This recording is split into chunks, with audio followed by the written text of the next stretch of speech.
If you're teaching beginner students, you know the struggle. They focus so much on finding the right notes that musicality often disappears completely. Now, I've helped hundreds of teachers make tricky concepts accessible for their students. And today I'm sharing 4 practical activities to get your beginners playing with expression instead of just pressing keys.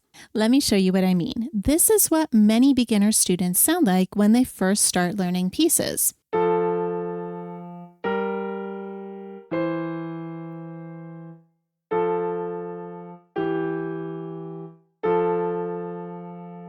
They're just pressing the keys, right? Here's the thing. They don't have enough body awareness yet to know how to use body weight and different touches to create different sounds. And that goes for any age of beginner. But with the right activities, they can learn to play like this.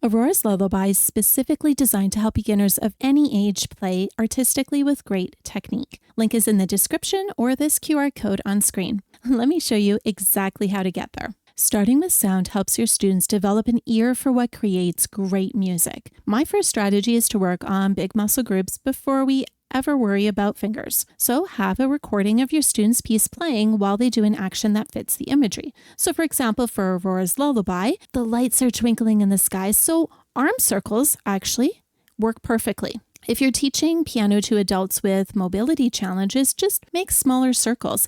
It's actually about the movement quality, not the size. By the way, if you're new here, welcome. I'm Rosemarie. I've been teaching for over 20 years and composing imaginative educational piano music for nearly as long here at Must Love Music. Movement works because students feel the flowing quality in their whole body before trying to translate it to their fingers. And they're building musical memory and body awareness at the same time. You may think that beginners can only play opposite dynamics, forte versus piano. But with some experimentation, your beginners can start to build techniques that lead to subtle changes. When notes are held for a long time, kind of like at the beginning of Aurora's Lullaby, have your students try to change the dynamics just a little bit for each note as they get quieter or louder. This builds that arm weight awareness beautifully. Now, here's the challenge. You want them to change the dynamics just enough so that you hear a difference from beginning to end, but not between the individual notes. They're not going to nail these subtle dynamics perfectly, and that's fine. Even if there is a sudden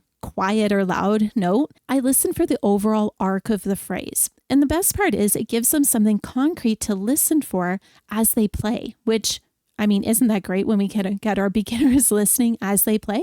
Now, teaching strategies like this take time to develop. I share practical activities and music recommendations based on what your students need in my free newsletter, The Best Piano Email Ever. Link is in the description, or you can scan this QR code. So here's a reading strategy that sneaks in better technique, and it builds beautifully off of what we did in the previous activity. Have your students find repeating patterns in their music. We often use screen annotation with different colors to make them pop in my lessons, but you can use all sorts of different ways to do this. And then guide your students to make a small change each time the pattern repeats. The first time through, just play it with whatever the given dynamics are.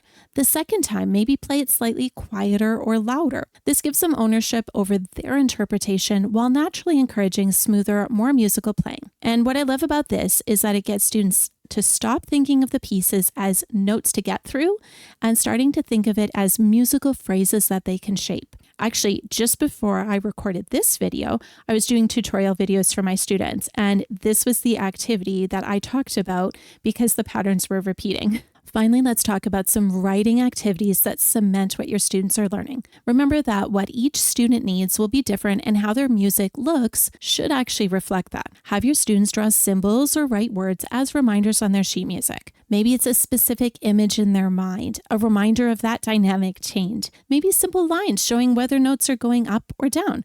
Nothing is off limits. I just tell my students to use pencils so they can erase it once they don't need the reminder anymore.